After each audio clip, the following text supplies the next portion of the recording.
திரையுலகில் மிகப்பெரிய அடையாளம் ஏவிஎம். ஏவிஎம் என்ற அந்த வார்த்தையை விட்டுட்டு தமிழ் திரையுலக வரலாறு நம்ம எழுத முடியாது.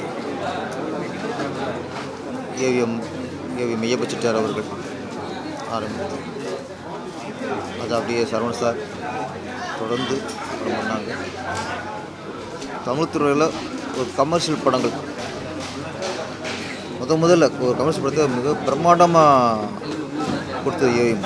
ஏவிஎம்னாலே பிரம்மாண்டம் தான். முரட்டுக்காலை ரஜினி சாருக்கு அதுக்கு முன்னாடியே சூப்பர் ஸ்டார் பட்டம் கொடுத்துருந்தாலும் இந்த முரட்டுக்காலை என்ற அந்த பிரம்மாண்டமான படம் தான், அந்த வெற்றி தான் அந்த சூப்பர் ஸ்டாருங்கிற பட்டத்துக்கு அர்த்தத்தை கொடுத்தது. ஒரு முழுமையான அர்த்தத்தை கொடுத்தது முரட்டுக்காலை படம் தான். பட்டி தொட்டிலாம் மிகப்பெரிய வெற்றி. அது மாதிரி கமலஹாசன் அவர்கள், அவர் சூப்பர் ஆக்டர், மிகப்பெரிய நடிகர், உலக நாயகன், என்ன பட்டங்கள் கொடுத்தாலும் அவர் ஒரு கமர்ஷியல் ஹீரோவாக, கமர்ஷியலாகவும் ஒரு படம் பண்ணி கமலஹாசனை ஜெயிக்க முடியும் அப்படின்னு நிரூபித்த படம் சகலகலா வல்லவன். ஏவிஎம் பாமர் மக்களுக்கான படங்களை கொடுத்தவங்க.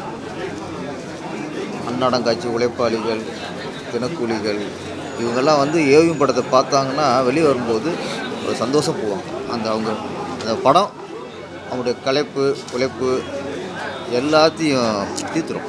அந்தளவுக்கு அதை கவனிச்சு எடுத்துவாங்க. நான் ஏவிஎம் நிறுவனத்தில் திருப்பதி படம் பண்ணேன். Ajith sir hero. நான் எத்தனையோ படங்கள் பண்ணியிருந்தாலும் சரி, ஏவிஎம் பெண்ணரில் நான் படம் பண்ணது எனக்கு மிகப்பெரிய பெருமையான விஷயம். வாழ்க்கையில் எனக்கு ரொம்ப கௌரவமான விஷயம் என்னென்னா, ஏவிஎம் பெண்ணரில் நான் படம் பண்ணேன்.